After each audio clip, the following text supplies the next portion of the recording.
shows every Sunday. Here we go. Here we are with another edition of the Random Rounds with Rob podcast. First and foremost, I'd like to thank you, the listener, for coming back each and every week or however you listen to podcasts. If you're a first-time listener, I'd like to thank you oh so much for giving my show a try. And if you could, take your social media app of choice and send the person that may have recommended you to me a well-thought-out DM telling them thank you for recommending you to my show. Now, I'm here on the front end once again. It's kind of been the theme with some of these more recent episodes. I'm going back to the old school, how we used to do things on the 3R show. But I wanted to kind of get in front of this episode because, you know, to me, this was a great episode. My guests and myself, I believe we have a great time whenever we get together. We get to talk about things and nostalgia and all these great memories that we may have. Much akin to the interview that you may have gotten a couple episodes back with a Retro Mark of the Modern Retro Corner. So check that old episode out as well. It was a couple of episodes back, not too old. And this was kind of akin to the episode. It's just two gentlemen just kind of hunting down their childhood, reliving that childlike nostalgia and, you know, memories and feelings and whatnot. And I wanted to pair these two episodes together back to back at the time, but this episode is special. And I mean special in the sense that we had technical difficulty. Now, it's going to be bearable on my end for my audio, but for my guest, Nick Bartley, can't bear the lead anymore. He did it from his phone and we didn't have headphones. At the time of recording, I didn't detect any audio issues, but there was a feedback loop. So certain points of this episode has an echo, some reverb type joint going on and doubling of words. So you hear a couple of the things that he says two times. So I'm sorry. I am very sorry. There's video for this as well. Same issue. But I didn't know how I could edit it to get rid of that extra. But I mean, it is what it is. I mean, this is, to me, too good of an episode to just let go off into the darkness. You know, just cast off to the side like many things that we've done. But it also goes to show you that everyone isn't perfect. And, you know, I'd never made those claims, but still, we made mistakes. Coming up on 5 years in January. And I'm still doing shenanigans like this. But bear with it. You know, there's some gold to be found in this episode. And the video version as well. You get to see some visuals of a lot of the things that we talk about here. And I'd like to apologize once again, you know, and hopefully this won't happen again in the future. But I make no promises because we all flawed as human beings. We have some kind of, you know, issues and we all make mistakes. So that just is what it is. Speaking of 5 years, the 5-year anniversary of the Random Ramblings with Rob podcast is coming up January 13th. There will be a special episode coming out that day. I'm not sure if it's going to be live yet or however it's going to be done, but more than likely, as it has been tradition, except for a couple of episodes, it's just going to be me here by myself, sitting in front of the microphone, just kind of reflecting on the previous years behind. So look forward to that. I'm also open to suggestions between now and then. You know, you might get 2 episodes that week. So when does January 13th fall? As I look at my calendar while I record this. So January 13th is a Wednesday. Oh, that's convenient for me personally. But so that week of the 11th, January 11th, you will have 2 episodes of the Random Rounds with Rob podcast. So whatever is recorded to release and a bonus episode of the anniversary edition. So you're welcome to join in any capacity that you feel is appropriate for the occasion. You can come in and talk with me. You can call into the show at 304-825-5762. Damn, I haven't said that so long. Let me double check and reaffirm that that number. It is indeed correct. So 304-825-5762 is the voicemail line. You won't get me on that number, but you can call and leave a voicemail. You know, a congratulations, a fuck you, something of that effect, for the 5th anniversary of the Random Realms with Rob. Also, if you want to call into the show, like for real, I can give you the Skype number. That's 281-882-3949. And I have Skype open at the time, and then we can just record your call in. That way you can chat with me on the anniversary show. Also, you can send emails, you know, congratulatorial emails to mail@randomrob.com. And, you know, I can read some of those on the show. Anything that you can do for the 5th anniversary of Random Realms with Rob will be greatly appreciated and accepted with love and admiration and joy and all this other hoopla shenanigans and stuff. The thing goes. So, yeah, just look out for that. January 13th, 5th year anniversary of the Random Rounds with Rob. And in other news, as always, you can help support the show in many different ways by going to randomrob.com. I'm thinking about doing a little bit of a redesign, maybe. I'm not 100% sure.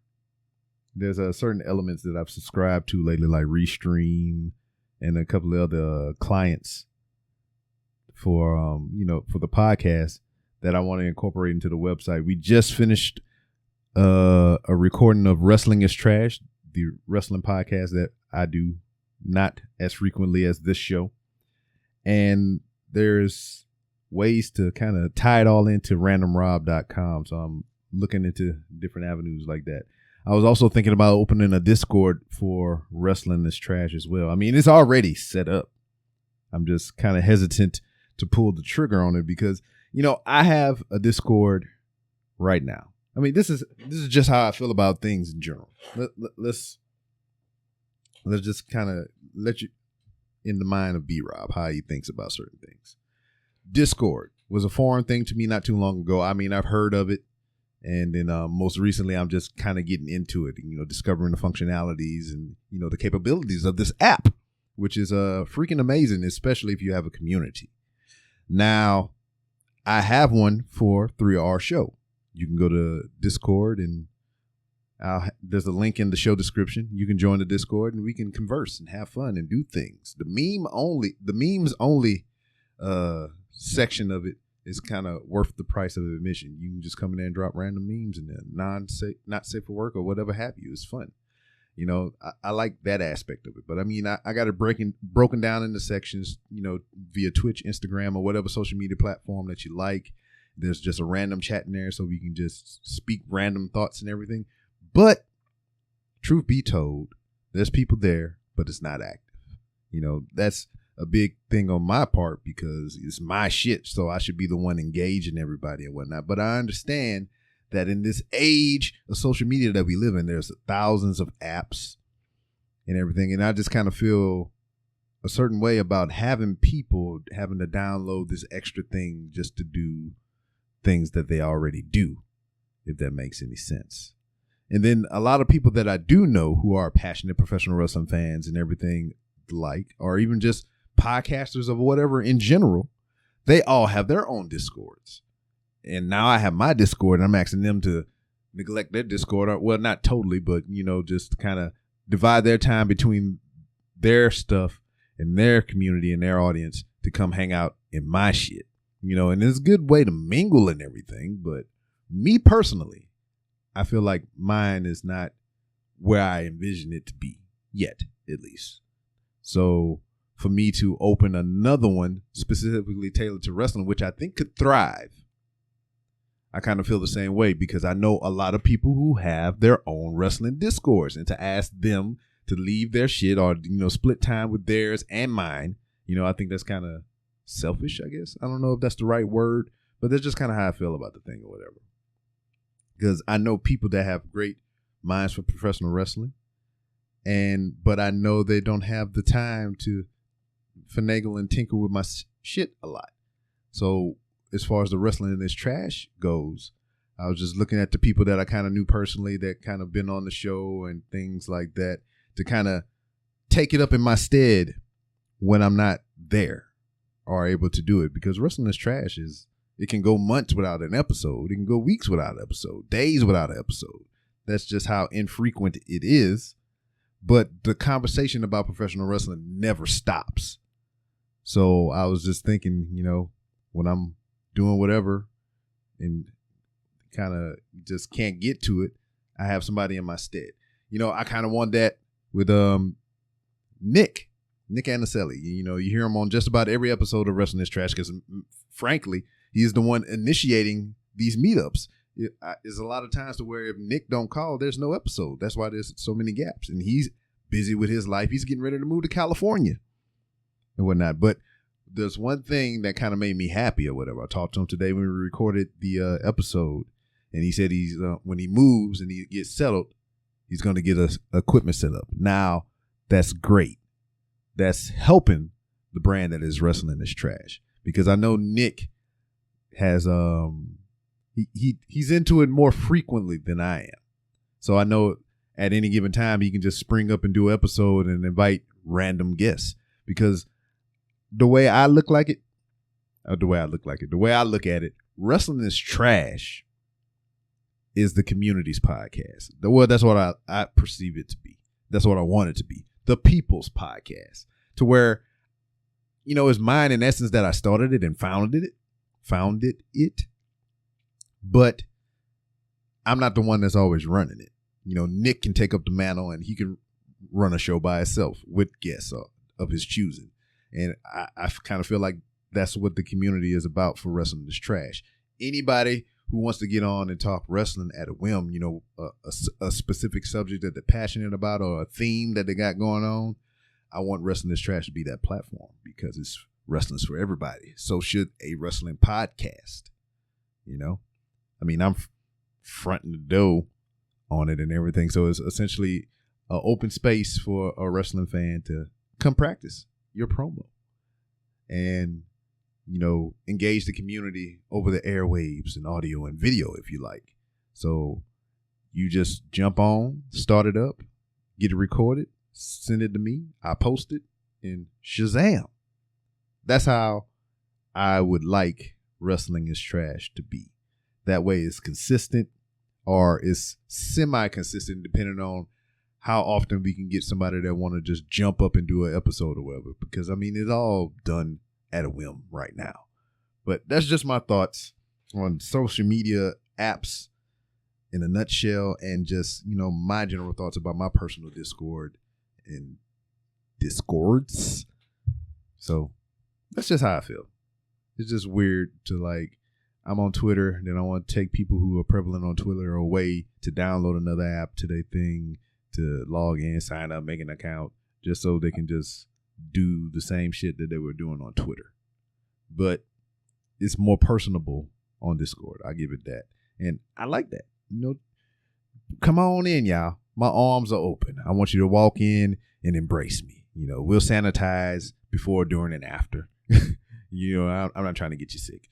But, I want to engage with you all. Every ear that my voice hits, I would like to talk to you. I do this for you, at great expense to myself sometimes, but it's not so much as I'm spending this money. It's almost like it's a fascination to me. It's a hobby. It's a thing that I like. I love to do. So, I never complain about it, but those are some of the things that I think about when I do shit. Like this whole thing with video content now. I got the means to do such, and I got so many ideas coming to my mind, but it's just like pulling the trigger is something totally different. I got a shirt sitting up here that I purchased to support a podcast that I hold near and dear to me, one of them at least. And I wanted to do like a semi unbagging boxing, because it's not in the box. And I've been thinking about it for days, and I just haven't done it yet. I have the means to. I have the equipment to. That was the gripe and complaint of me before I had the things. I was like, oh man, once I get this, I'll be able to do this and this and this. Now I got the shit and I'm not holding myself accountable, and that's unsat. So I'm going to work on that today and try to rectify that. So it might be a short little video on Instagram and whatnot. And I'm kind of looking into a couple of things. Shout outs to Height the Great. I don't know if he's listening, but it's one of my homeboys. He turned me on to a freaking video service. It's like the vein of YouTube. You know, you upload your content, you can share links, and people can go to your landing page and all that things.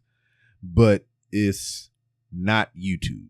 And that's the appeal of it to me, because I can put what I want there and not worry about, you know, getting demonetized or copyright banned. I don't think. And what's cool about it, I can make it native to my website, I believe. Not 100% sure on that. I'm going to get more information about it today as I record this, and I might start incorporating things to my website, because I want randomrob.com to be the place to go for things about Rambling Rob, you know? So instead of being like, hey, follow me on Twitter at 3R Show, which you all should, I can be like, hey, go to randomrob.com and everything is there, you know? And I mean, it's there in a sense. I have to update my profile page for the guest, because there's been guests on the show and I haven't put their pictures and episodes on the website. So I'm slacking in that department. But that's what I kind of wanted to be. I want everybody to come to randomrob.com. I can just put one link, be like, hey, new episode, randomrob.com. It all comes there. Instead of me going through freaking Podbean, which is a great service. I have no complaints about that. Then all that other crap, which I could, in essence, do right now, because my website provider, you know, Squarespace, they allow me the capability to have an RSS and upload unlimited audio. You know, I can host a podcast, multiple podcasts if I wanted to, from my website. But the thing about it is, it has to be a certain size. Therefore, I have to tell in my episode, and it won't be so random as you've all come accustomed to. But I would have to have a secondary means of putting it on my website, which most of the time that costs money. So it's a weird conundrum. I have to pay money to upload something so I can get a link to take that link and put it inside of my website to where it'll just natively be. And I also, you think about that, and he was like, well, you can get Dropbox or something like that, or this and that, and you just put it in there. I said, but you're paying for Dropbox too. I mean, granted, it's not a lot, but unless I put more money into it, I need more space, and, you know, Podbean is unlimited, and I had to pay per space on goddamn whatever storage app, and, you know, I don't know, I'm just saying shit right now. But anyway, let's get into this clusterfuck of an episode. I apologize once again, especially to my guests, because it should have been something that I should have cut off at the pass. But, you know, these things happen. And, yeah, we'll just be better about it next time. Check out the sponsor, Hook Rubs and Spices. We might have Manscaped back, and we might have Bluetooth back, and just got to negotiate with that again. And if you go to hooksrubsandspices.etsy.com, you can get yourself some amazing spices and rubs for your food. And it's delicious, and it goes down your esophagus into your stomach, and you take all the nutrients out, and you poop out the waste, and you're going to be like, oh, that was delicious. Not your waste, because I hope you're not eating your own shit, or anybody else's shit for that matter. Goddamn scat daddy. But anyway, check out Hooks, Rubs, and Spices. Use promo code RANDOM for 15% off your order. And yeah, that's it. Go to randomrob.com. Find many different ways to help support the show. Buy a t-shirt, a hat, be a Patreon for $1. That's it. That's all I'm asking, $1. Nothing more than that. I mean, there's other options, but I'm only asking for $1. You can just give me some money straight up, PayPal, Venmo, all that shit's on randomrob.com. But once again, the most important way that you can help support this podcast and any other podcast that you listen to is by liking, sharing, subscribing, following, retweeting, whatever may have you. Those are all free ways. Tell a friend to tell a friend. Not only tell them, make them listen, because you're helping us out in, better than you can do monetarily, because you get the ears on us, you get the eyes on us from the big freaking companies and whatnot. And I would rather spend their money, because I know they have a lot to share, than you and your hard-earned money. I'm a working man myself, and it's hard to part with the money sometimes. And it's hard to ask somebody that's in a similar situation or even worse than mine for money for me to do my shit. So I'd rather have a big corporation backing me with your help, so you don't have to pay that money. Let them take care of it. That's what they're there for. But anyway, enjoy this episode of the Random Rounds with Rob podcast featuring Nick Bartley. Fuck it. What up, everybody? This is your boy, B-Rob, and I'm back with another edition of the Random Rounds with Rob podcast. First and foremost, I'd like to thank you, the listener, for coming back each and every week, or however you listen to podcasts. If you're a first-time listener, I'd like to thank you oh so much for giving my show a try. And if anybody recommended you to me, get your social media app of choice and send them a well-crafted DM and tell them thank you. Thank you for recommending you to me. And speaking of social media, you can find the Random Ramblings with Rob on various social media platforms to include Twitter at the3R. Oh no, I fucked up. Oh no. That's Instagram at the3R show. And if you can see it below me on Twitter at 3R show is the and is that sorry bastard on Instagram that has my handle 3R show, and he ain't posted not now picture or anything since I think September of 2015, and it pisses me off thoroughly because I could produce content using my own shit, because it's 3R show on Twitter, it's 3R show on Twitch, it's 3R show on YouTube, it's 3R show on Facebook, but on Instagram is the 3R show. It's a bunch of bullshit. Anyway, for anything that I may have missed, you can find all the things pertaining to the podcast on randomrob.com. Now, I got my forehead sweating. No, sorry, bastard. Now, joining me once again, you can see him to, I guess, what direction this is on my camera. Would be my left, I assume. And he's back with a whole brand new bag. He's light to other people, but yeah. But he does not lack any of the character. So joining me I appreciate that. once again is one Mr. Nick Bartley. How are you, sir? I'm great, man. How you doing, Rob? I'm so happy to be back. I had a blast last time. Yeah, well, did you have a blast, or did the other two have a blast? You know what? They always, well, one of them always has a great time. The other one never has a good time. So. It was actually almost, it was about a year ago I was on here with you. And it was 1 month later, after you and I were on the show, that I was contacted by a television network to do a show about searching and crossing the country and looking for old toys. And then when COVID hit, everything went, man. I mean, I've been working since like the end of September on this project. I've recorded hundreds of hours of hunting nostalgia, and I can't even meet up with my co-host. She's in Orlando. It's been a crazy, everyone knows. Yeah. It's been a crazy year.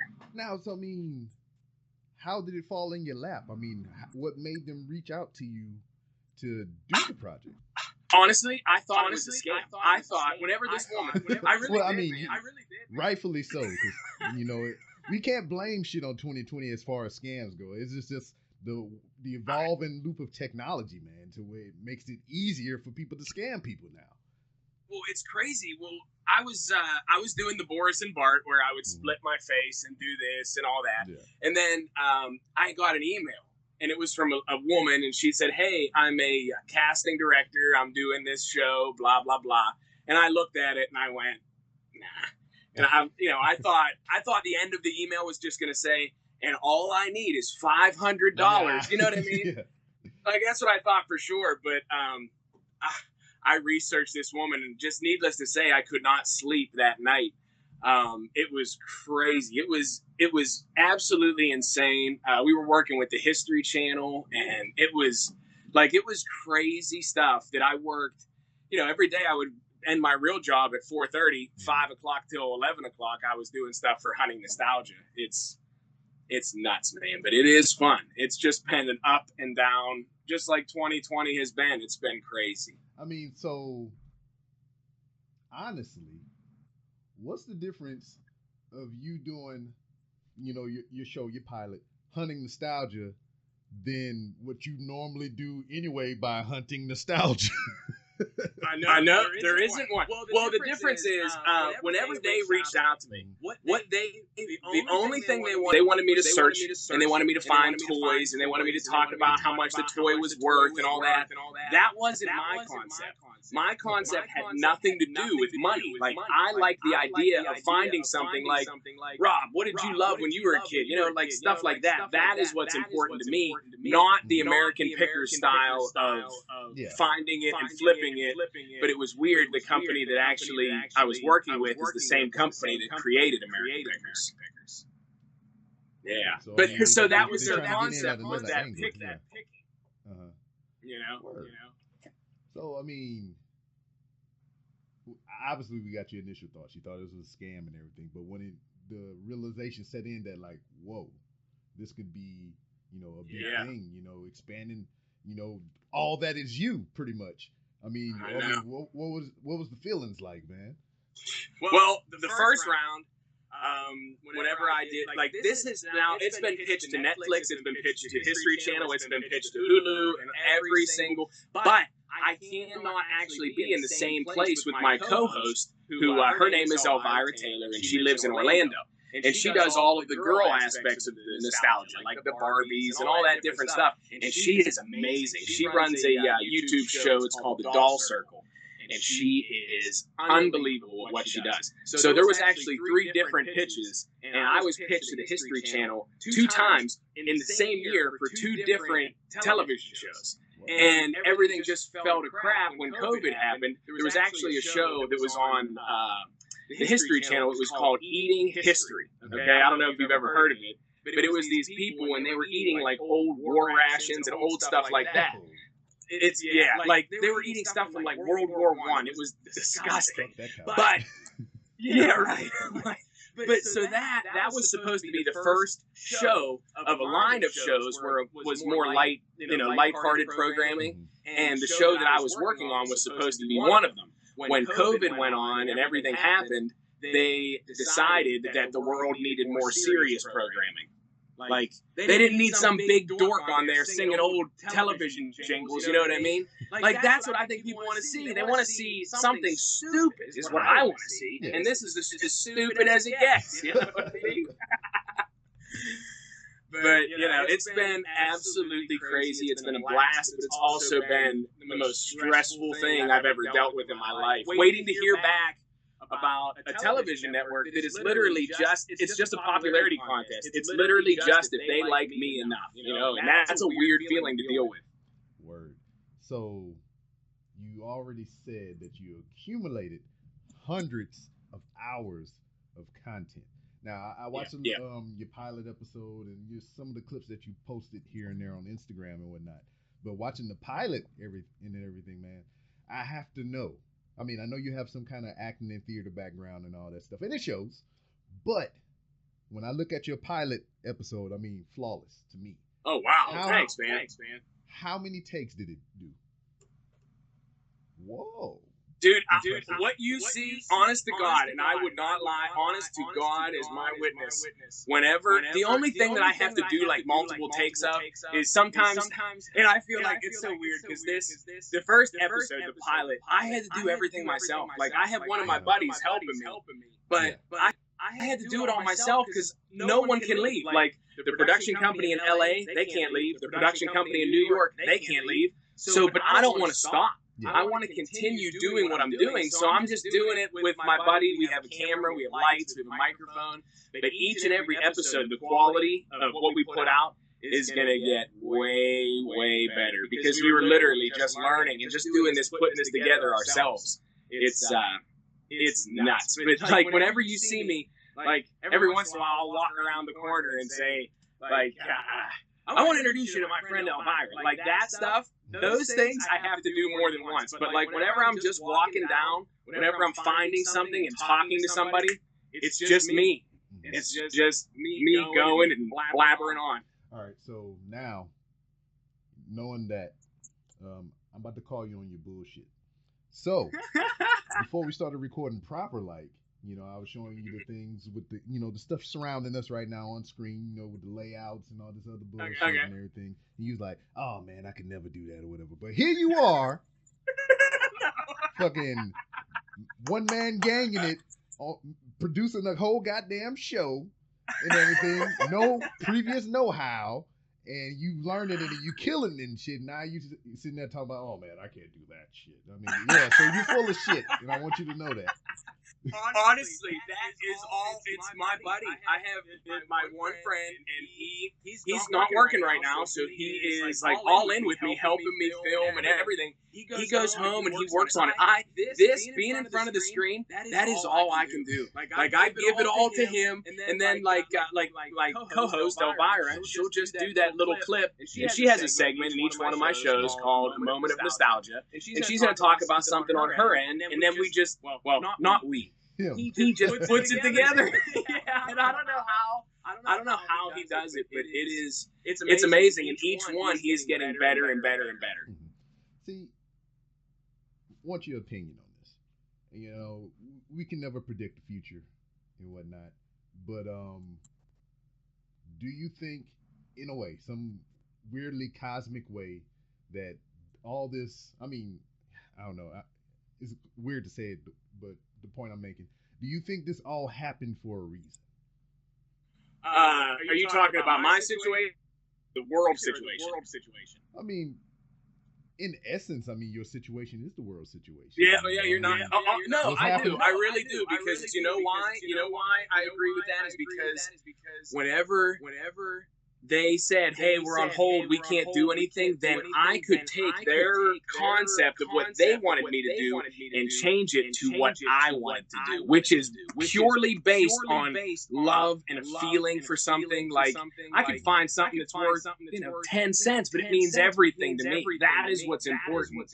And it's not about finding something, I found this and it's worth, 5,000. I could care less because all this stuff, it's never going anywhere. Like that's not my thing. And I'm glad that I was able to make the show now about feeling opposed, because if you've noticed in the pilot, you never once see me pay for anything. Like I never am bartering. I can't barter. I cannot negotiate with someone. I just can't do it because like if I walk into somebody's house and I go, oh my God, like I can't say, oh, well, I'll give you $2 less for that. You know what I mean? Like, I can't play poker. I'm the worst. This is it. Like, I can't hide how I feel, It's just impossible. Yeah. So that was another thing that I seen from that pilot episode. You rolled up on the little Batman car. Yeah. Or whatever, man. That motherfucker was clean as hell. Oh my gosh.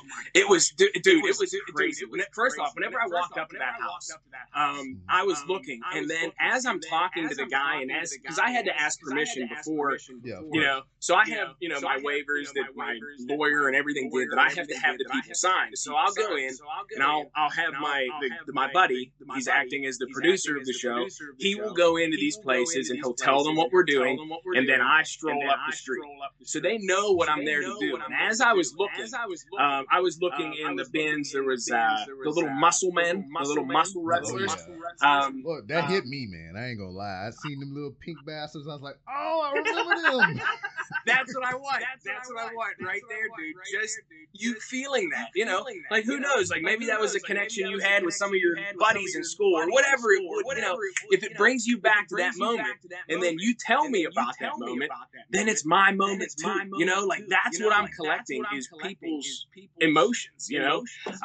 It is nuts. But that guy, so I was looking at all his stuff and I could tell this dude had weird stuff. Like, he had really unique stuff. And I said, you know, do you happen to be a collector? And he's like, well, and then at the end of the episode, that's that same house. I'm interviewing that guy who was selling me all those items. Like, I didn't know that was going to happen. I didn't have my lights. I didn't have my boom mic. I didn't have anything. So the quality of that video is kind of shaky, but it was so cool. I had to use it, you know? Word. Man. It's crazy. It's crazy. I don't know. And then I kind of feel like if everything went as clockwork, I mean, you wouldn't be capturing the content like you truly intended it to be. It'll just be like, it's true. Here we are. There's a thing here. It's like $50. Yeah. Sold, right, sir. Right. Dude, that is true. You know what? You are right about that. Because the first concept and the second concept for this show, it wasn't my idea, and it wasn't what I felt the show. But hey, if they were willing to make me the host of it, I was going to do whatever they were asking me to do. But yeah, it was not my concept. It wasn't like I think it was a year ago. I was filming in an old attic in an antique. And this dude saw in the background a little tiny Zippy the monkey, and I didn't know what Zippy was, but he explained to me what this meant to him and his family, and I had to go back and I had to get it for him because now I feel that memory with that family. Like, it's crazy, and that is the reason. That's the only reason I do it. That's it. If I wanted to do this for money, I'd collect coins. Yeah, I seen you down. I remember that clip that you put on Instagram, you crawling in the attic, and you know, this was like a little bit before I started really paying attention to what you was doing. And I thought you was up there just showing us videos of you fixing some shit in the house or whatever. And I was like, what the hell? I just seen the back of your ass and everything. You crawling in some shit. I was like, what the fuck is this? I was digging around like a fool. That's hilarious. I never, you know, I don't know what people think. Like, it's hard. I don't know what people think. Like, the first time they see me and they see me singing like a jingle, they have to think that I've lost my mind. Which, I mean, it's not far off, you know. Oh God, that's funny. Now, have you been kind of met with, you know, you going around filming in different locations and, you know, talking to different people and anything? Have you kind of been met with any friction or whatever, given that the current state of, you know, the world? You know what? I mean, no, truthfully, I haven't. I mean, luckily Pennsylvania is pretty good. Like, I mean, everyone, it seemingly seems to be doing what they're supposed to be doing with the masks and everything. A lot of the stuff that you see, a lot of the stuff, like, I'm not wearing a mask, it's before COVID even happened. Oh, okay. Like a lot of the things I record, and then I've had stockpiled for a year, so I'll just put that out. If you see me and my mask is hanging, you know that was post-COVID, because, I mean, we do have to wear it. No, I haven't gotten into... No, I go in, and whenever I talk to these people, it's totally up to them if they will allow me to record in their house. Some people won't. Like, some people are like, nah, I'd rather you not record in my house. It's embarrassing, whatever. But then whenever I explain to them the reason that I'm there and what I'm actually searching for, they really become receptive, and they'll end up telling me a story about, oh, my mother got me this, and that means so much to me. And I truly, genuinely love hearing those stories and collecting those memories that, you know, I feel like I've known them for 50 years, you know? Word.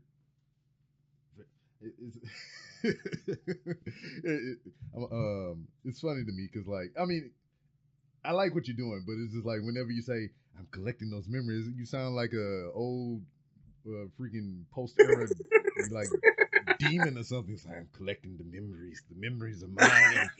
It's my precious memories.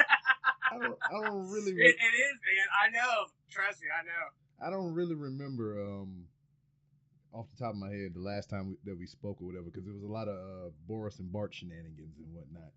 Oh, yes. Very black shenanigans. Very jerks do not like that man, not at all. That's very right, Bart.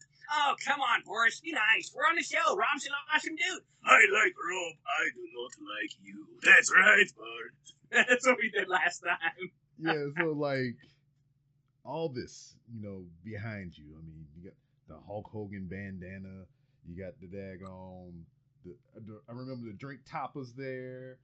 And, yeah, it's just a lot of... SummerSlam glasses. I know. See, that's the stuff. I like weird things. Like, I don't care if something's worth... Look, I mean, you got... I don't know if you can see it, but you got awesome guys. Like, this isn't worth anything. Like, I don't think anybody would pay anything for this, but I would never get rid of this because it has guys that I absolutely loved as a kid right here on this birthday cup. And if I ever wanted to have a birthday-themed 1986 WWF birthday party, boom, I got that. Along with the napkins ready to go. Like, that's the kind of stuff that I just think is so cool. You know what I mean? Because maybe this was, somebody had this for their birthday, and seeing it could make them think, gee, my mom got me that for my 3rd birthday. Like, that is cool. Yeah, that's the stuff I like. Memories. Yes, your memories. That's what I need. Give them to me. It gives me life. But,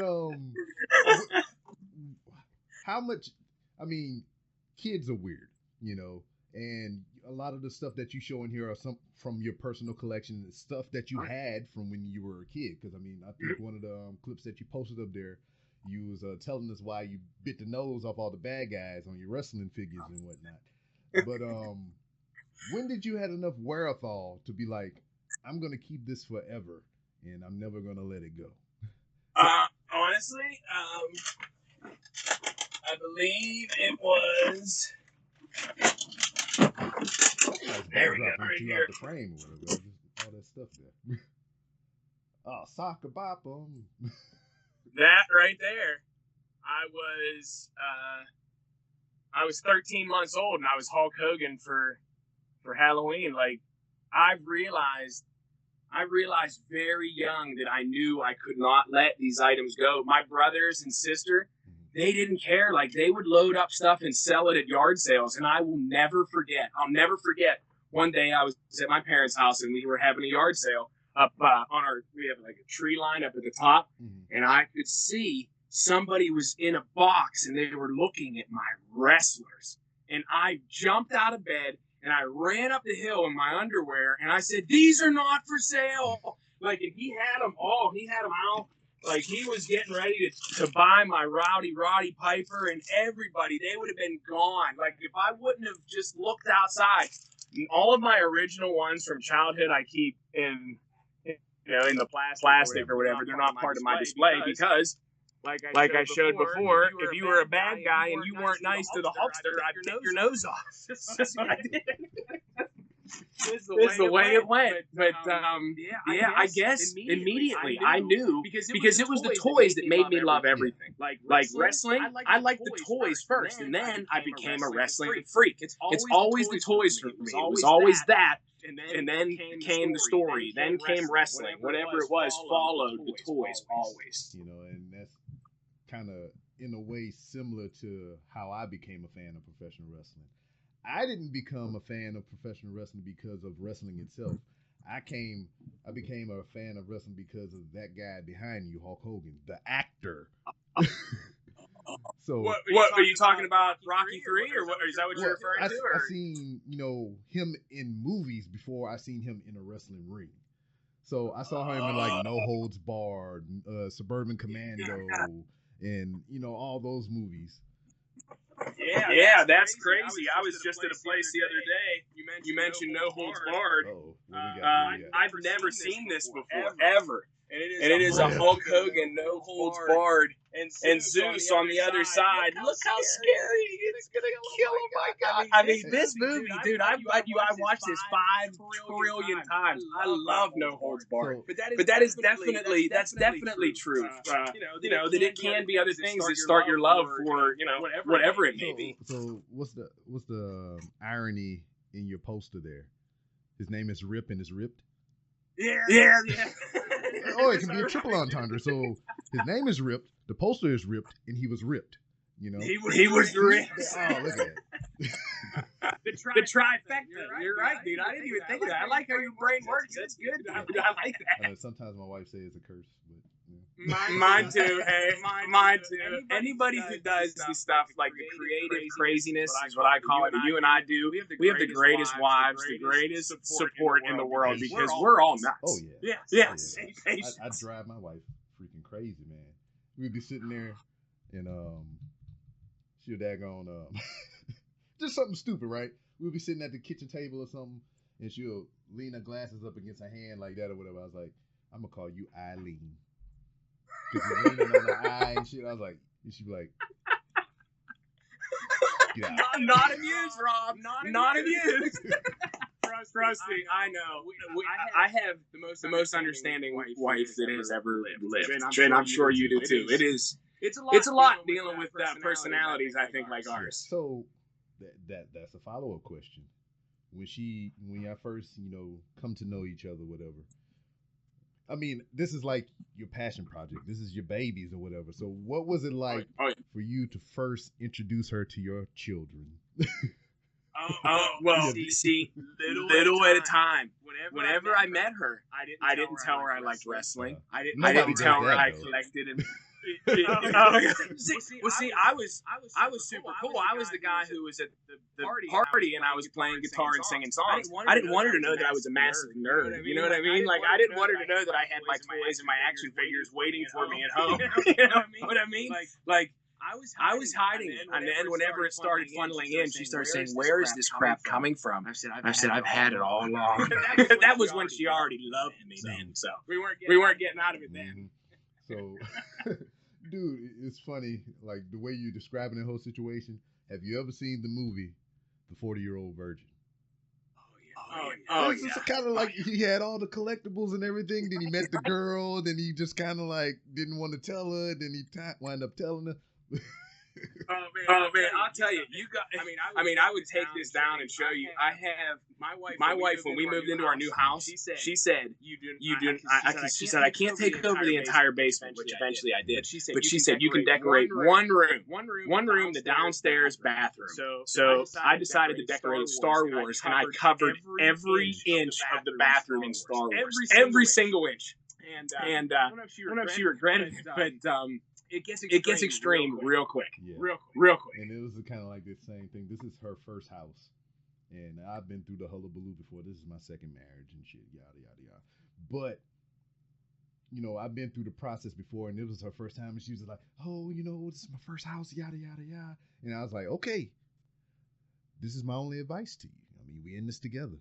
You can't fall in love with the first house you see. Because, we got a list. And we got to go to all of them because, you might like this one, but we go to the next one, you might like that one even more. She's like, all right. That's true. She's like, gotcha. First house we pull up to. I want this one. Fuck, we got 3 other houses to look at. And then we went to the second house, and she's like, I still like the first house. And I was like, so do we even need to go to the rest of them? She's like, nah, I don't know. She found what she liked. She wasn't messing around. But the thing about it is it's like, all right, every place that we've been, because we met when I was in the military, so we moved place to place and everything. We never really had a home, so this is our first home together.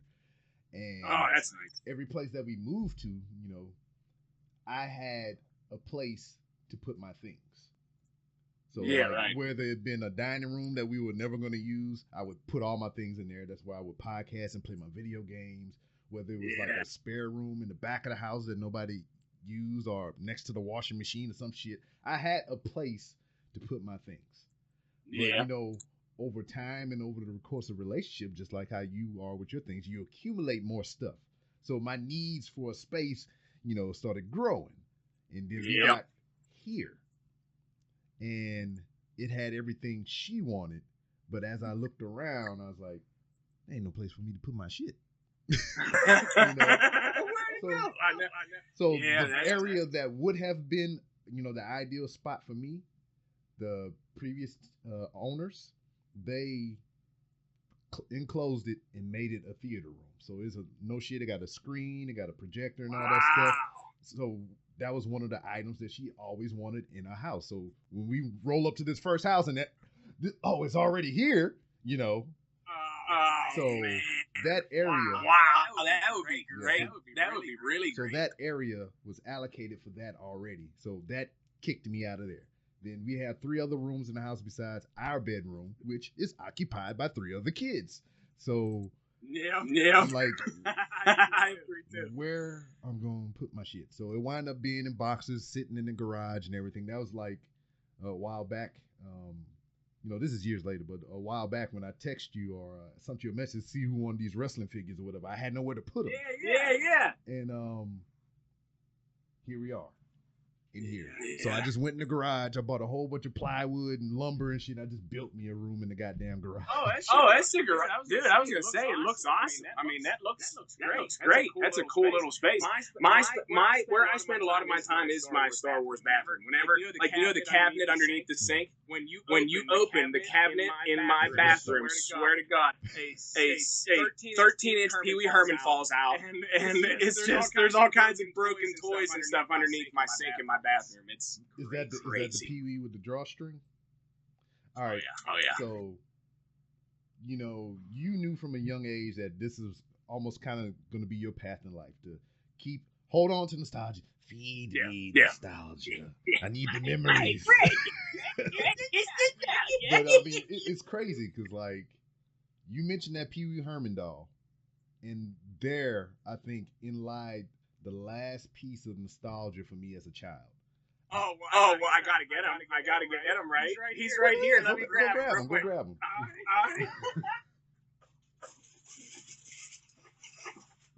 Goddamn Pee Wee.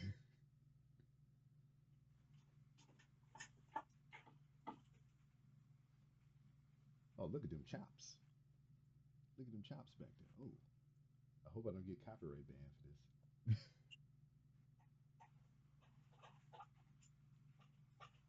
Headbutt to the stomach. So not only do I have Pee Wee. Oh no. I have. You know what? You know what's funny? It's his birthday. It's Paul Rubin's birthday today. There he is, Pee Wee Herman, with his draw. It's just like. And I got pull yourself up right there. Cherry, she's a little bit dirty, but I'm gonna fix her up. And then this is the one that you don't really find, and especially in good shape. Hi, Pee Wee, I'm Billy Baloney. But his mouth is busted, so I got to find a new mouthpiece, because just right now, he's just purely and utterly terrifying. Yeah, for real. But what I was saying... That's right, Pee Wee.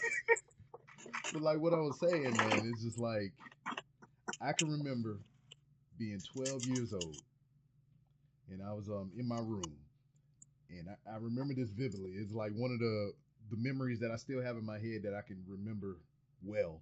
But I was in my room. I had this big brown stained toy chest that my father built for me out of plywood. And, you just dump all the toys in there, I had Power Rangers and all kind of stuff and just all kind of, wrestling figures. Everything, that I had is for toys was in that toy chest. Everything you love. Yeah, was in that toy chest. And I was digging through there, just pulling it out, and Pee Wee.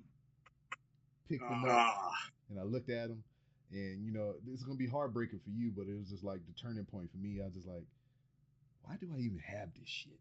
You got rid of Pee Wee. And I just put it back in the box, closed it up, and that was the last time that I actively bought and paid and played with toys, man. And I was just that's why I'm looking so old. You look so young and exuberant and stuff because I didn't keep the nostalgia. I didn't keep the nostalgia. I didn't keep the memories. My precious. You know what? I'm gonna work that into the show. I have to. I mean, I do all these different voices. I mean, I might as well use that one. That's a great one. You keep that one for free. I like that. Wow. So but still, when you saw Pee Wee though, that still brought you back to that moment, remembering your dad made you that box. You know what I mean? Yeah. And that's a cool memory. I mean, you'll never forget that. You'll never forget that he took the time to make that for you. You know what I mean? You still have that box or no? Unfortunately, it got weather damaged, and it just kind of disintegrated over time because it was like legit just all plywood and metal brackets and everything. It was just a box. Maybe you have some pictures. That'd be cool. I'd love to see that. I had to go back to my mom's house and search through all that nostalgia. I bet you she remembers when your dad made that for you too. See, you know what? I'm gonna probably have to really go back and research my nostalgia because maybe my hair will come back. You know, that's what happened, man. I grew up too fast. That's why I went bald early. You know, if I would have kept Pee Wee and I would have kept my childhood joy and nostalgia and everything, I would still have hair. You know. I'd be here, with a cigarette in my ear and a wave cap on, trying to keep my waves nice. Oh, man. That's funny. Oh my god, I like that. I'm gonna plug my phone in real quick here. I don't want it to die on the feed real quick. Sorry, man. Put that hacksaw back there.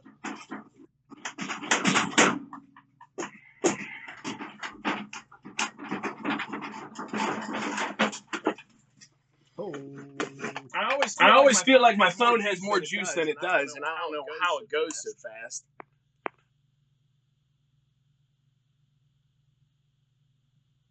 Oh, froze up.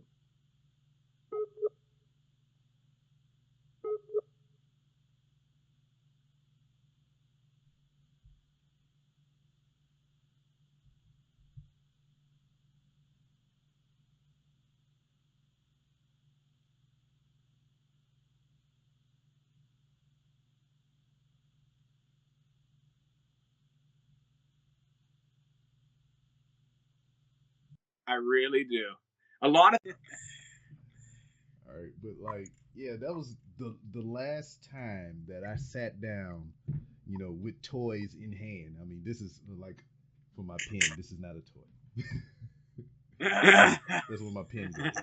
Okay. That works. That's cool. That's a little bit of a toy. That's a toy. Well, my kid think it is, so I guess it is. Okay. Because it came in a little packaging or whatever, because his name is Dead Fred, and you stick your pens in, it goes on your desk, and every time she come in here, she be like, "Is Fred still dead?" Yeah, he's still dead. And that nostalgia, that life source that you're hunting for and everything, I see it in my child, because it's just like a childlike glee for everything, because this is a live character to her. This, it has a name, so she knows it as Dead Fred, and she treats it like a character. I got a plush cat.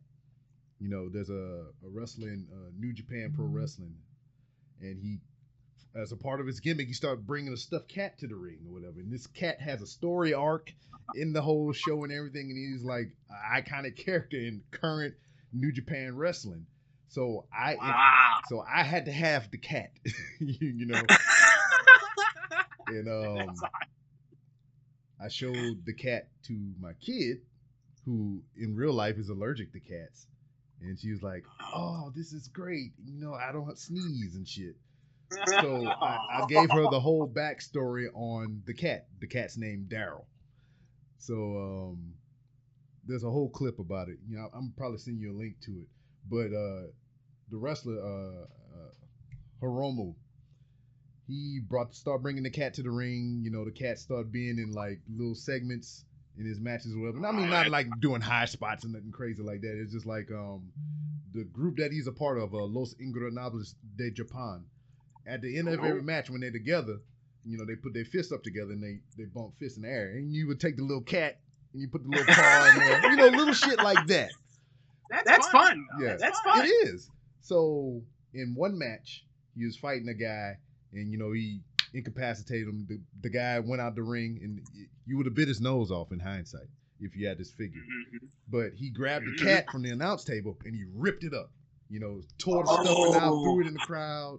And everybody was like losing their shit, like, "Oh no, Daryl," and whatnot. Oh no! So, that's like whenever Earthquake killed Damien and Jake the Snake. Remember when he smacked? Yeah. So what will wind up happening is I think Hiromu took some time off, and he started doing these videos of Daryl rehabbing. So he had a whole bunch of they had Daryl in the bed, like a little bed or whatever, with like bandages on and everything, and he had Barbie dolls around him playing nurse to him and shit. And then like they had surgery video, or whatever. Like they blurred it out. They had like stitches, like sewing him up and shit and everything. That's genius. Yeah, and it was great. And they showed him meeting another stuffed cat, and they got together and they had a little baby cat and everything. And it was kind of like almost writing Daryl's character off of the programming and shit. So that's funny. I showed my kid that video, because she saw the cat and she's like, "Why do you have this cat? His name's Daryl." She's like, "Oh, really?" So I showed her that video, the whole thing, the whole history and shit. And she's like, "Oh, I love it." Oh, that's great. So I found a small one on Amazon, about this big. But the one the dude would carry to the ring is like bigger, big fat cat. So yeah, right. I gave her the little one to have, and she wore that thing out. And then I got my big one in the mail. She's like, "It's his father." She'll remember that forever. There's no doubt. She'll always remember doing that with you. Always. Yeah, so for a thing between me and her, or whatever, because we both got a Daryl and everything. Anytime that when we were able to back in the day to go to live wrestling shows, we would take the cats with us. And we would. That's cool. You have to have pictures of that. You and her with the cat. I'll send you all that crap. Dude, that's a great story. That is awesome. I just collected that. Look, man, I see your hair getting thicker and everything. Oh, man, I'm getting wrinkles in my forehead. God damn you, Nick. But she'll remember that for the rest of her life. There's no doubt. She'll always remember. And I'll bet you she keeps that thing for the rest of her life, too. I bet she'll always remember that. I gotta make her wash it. Because, like the majority of, like, the front of the cat is white. And then, the surrounding by the ears and the head and everything is black. So she, from her picking it up and playing with it or whatever, it's just, yeah. So I was like, hey, you gotta put Daryl in the wash. You gotta take a bath. And like, I keep up with mine because I'm an adult, and he still got the tag and everything on him, and I keep him in my nightstand, the bottom drawer. It is like his house, his bed. So anytime she come in there at night, tells her good night and everything, and, she getting ready to leave out the room, she's like, "Tell Big Daryl I said good night." That's the best. And she never forget that shit either. Cause like you saying, she hold on to shit or whatever. Cause like it was to the point to where she would be in the room every 5 minutes. "Can I see Big Daryl?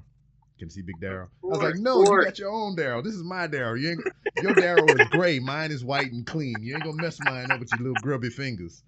Oh man, that is funny. Wow, that is cool. How old is she? She just turned 10 this month. That's exactly how old my daughter is too. Yeah, she's like that as well. She'll hold on to those moments forever. I can remember. I can't forget things. I remember things way like exact conversations that I had with people whenever I was super little.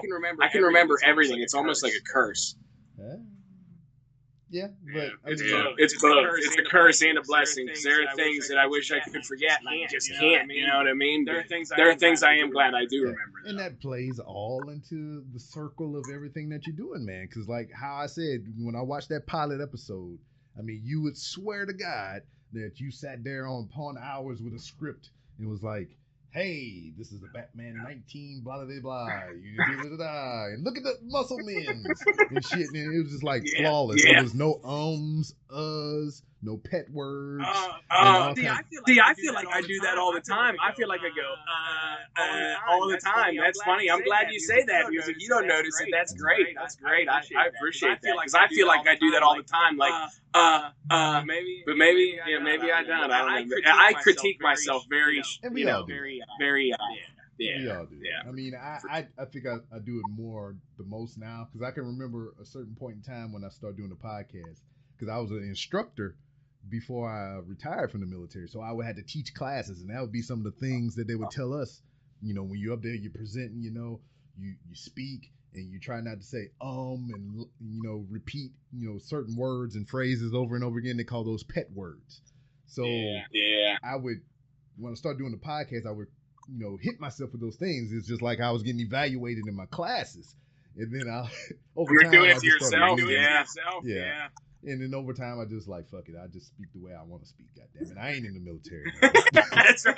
Well, hey, honestly, there are people who can talk. And there are people who cannot talk, and especially like in a setting that is for media. People you could tell like, but you could talk. You could talk to anybody, anytime, anywhere. There's no doubt. I can too. I mean, that's my gift, and that's your gift as well, no doubt. See, the thing about it is, for me, it's just like being scripted.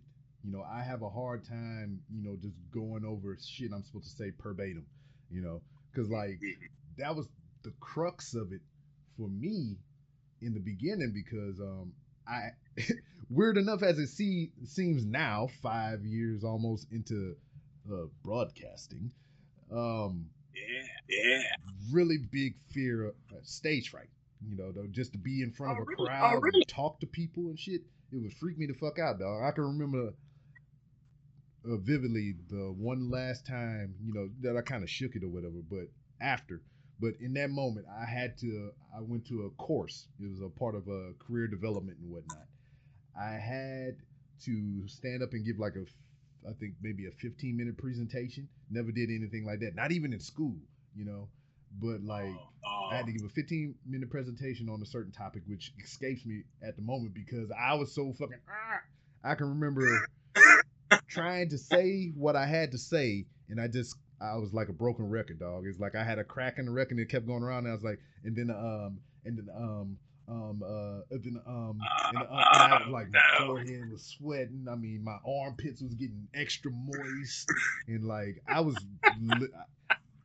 Other than that moment, I think that was like the only other time that I ever felt like that in my life, man. It's just like, it was terrifying. It's like I was gonna die. I was like, I could have just fell over right there, See, I feel like I have the opposite problem. Like I feel like I'm like too much. Like I feel like I have to rein back my. Like I don't want to be annoying. That's the main. I don't want to be annoying to people. Like I know that if I find something like an old cereal box, I'm gonna start singing crispy credit cereal. I just can't help it. Like, and I feel like I've got to pull back because I don't feel that. Like I don't feel embarrassment. I like being laughed directly at. I like when people laugh at me. Like obviously that's what the Boris and Bart thing was about. But I really like that a lot, and that's I've never had a fear of that. I think I have the opposite problem. I don't want to be annoying. Is my problem. I try so hard to not be. My kids don't think I do a good job. And then even as a kid, I mean, to your point as well. I mean, to speak in front of a crowd, like to recite rehearsed material would freak me the fuck out. But at the same time, I didn't have a problem, being in a big circle of people and acting ass and embarrassing myself because I knew it was going to make people laugh, And, right, yes. So, I mean, those things weren't a fear to me, but to be there and fucking, serious. The third quarter projections are, oh wow. If you can look here, you know what? I don't know if I could do that either, to be quite honest. I have read from a script for the past couple of television pitches. I did have to read from a script, and I can remember every single word of that script right now. But people said, you were reading from a script, and I thought, oh my gosh, that is not me. Like I'm sitting in front of my wrestlers, and I say, my name is Nick Bartley, and I crisscross the country collecting toys that I love. Like, it is so scripted. I'm like, oh my gosh, that's not me. But no one else knew that it was a script. It was so weird. It was such a weird thing that other people didn't know, and I felt like it was super obvious. And then, it's good to have, flexibility with the material given, bullet points. Oh, yeah. Because, I mean, that gives you room to, like, kind of make the material your own. Yeah, for sure. I remember in the beginning era of the show, I might have to go back and listen to it. But, like, the intro, which you heard today, was like nothing like that in the beginning. I was just like, we here talking and shit. Just all of a sudden, yeah. Well, hey, that's learning, man. I look back at Boris and Bart and I laugh my head off. I cannot believe, I can't believe that somebody looked at that. And that was my goal. I wanted to be noticed by doing that, and it worked. That someone did notice it, but it was so silly. Like it was so dumb that it did. It worked, and people laughed at it, or with it, whatever. But it's crazy how people evolve. Like you said, things do always happen for a reason. I mean, big part of it is. I mean, look, we're here again. And Yep. I seen Boris and Bart on Twitter just randomly one day. That's another PV Playhouse reference or whatever. I used to do that earlier on in the early editions of the show, to where like anytime somebody would say random in conversation, I'd just be like, random. You'd scream real loud. Today's Magic Word is. That's exactly what you did. There you is, right there. It's coming back to haunt me. But yeah, it's just oh man, Pee Wee threw me off just now. I done lost my whole train of thought. Goddamn. I'm sorry, I do it all the time. It's my fault. Oh man, shit. But damn, what was I fucking talking about? What was I saying? I don't know. I'm sorry. That's my fault. I do it. People, I do that all the time. Blame me. Yeah, but that's what I'm saying. You doing the Boris and Bart thing is what drew my ire to you. I mean, it's what made me reach out to you and be like, hey man, I gotta have you on the show. I gotta figure out where these characters come from. I mean, what side of the corner of the basement of your brain that these creations came from. I had to know this, and that's why I asked you on the show. And I'm glad you did, man. Last time was an absolute blast, and this time was even more fun. It was awesome. I love it. I absolutely love it. Yeah, I'm glad that you saw it. I know it's stupid and it's silly, but I'm silly. I'm the silliest person. I love being silly. That's what it's all about for me. Why not have fun? Buddy the Elf said, "Smiling's my favorite." That's how I feel. I like to be that way. Okay, so I mean, in regards to Boris and Bart, I mean, where are they? Are they on vacation and everything? I know you had a little earlier. They came out a little bit. I mean, but what are you gonna do? They do come back, and I'm actually working on something. It's a different take on hunting nostalgia. I'm thinking of, and I don't know if I'm going to put it into any episodes yet or not, but I'm considering like doing a funny part at the end credits where I'm actually picking and looking for stuff, and then the other person that I'm with is one of those other characters, and I'm going to talk back and forth to myself. So maybe I'll bring Boris, or maybe I'll bring Bart along on a hunt for hunting nostalgia, you know what I mean? And Boris can say this is a massive waste of time. You are a moron and a jerk. That's perfect, right? Boris, why do you gotta always be mean all the time? There's no reason to be that mean. It's true. I live with you, you sniveling rat. That's right. That might happen on hunting nostalgia. You know what? Thinking about it now, we talked about all this nostalgia and all this old things, that gives you life and everything, and rejuvenates your blood cells and shit. You vampire you. But Boris and Bart, I could see that being like some kind of animated series. That way you can have them physically embodied in a separate character and whatnot, and just like I don't know. I think that could work out, man.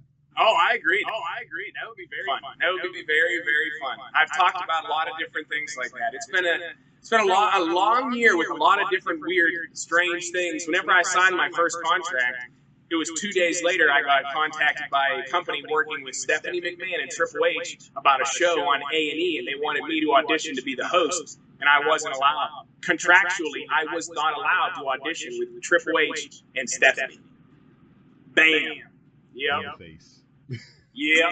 Dude, I'll never forget whenever I had to reject that email, because the woman reached out and she said, I want to fast track you to be the host of this show with Stephanie and Triple H about in-ring used memorabilia, and I had to tell them no. Oh, man, that's kind of shitty. Kick it in the back. Yeah, but it happened for a reason, man, to free you up for something better. You're right. That's how you got to look at all these things. Because if you sit there and talk about the what ifs and I should have and all this other bullshit, you're going to wind up like this. You know. But man, it's been very nostalgic chatting with you, sir. I appreciate it so much, man. I love coming here. I hope I can come back. I would love to come back. It's a blast. It's like, it's just like talking to my buddies. Well, as it is with every guest of the Random Rounds with Rob podcast, the door is always open for you to come back to promote your next big thing or just to come shoot the shit. I like it. Hey, that's great. Yeah, people can find me on Instagram at Hunting Nostalgia. And what I would really love people to do is watch the pilot episode of Hunting Nostalgia on YouTube. Just search Hunting Nostalgia. Very well. So, I mean, you heard it here first. You know, we got Hunting Nostalgia.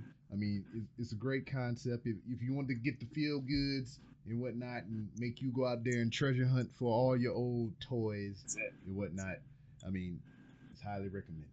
So, sir, once again, thank you for your time. Thank you for being here. You know, sorry about the technical difficulties. Not your fault. Yes, it was. Not your fault. Don't you do that to yourself.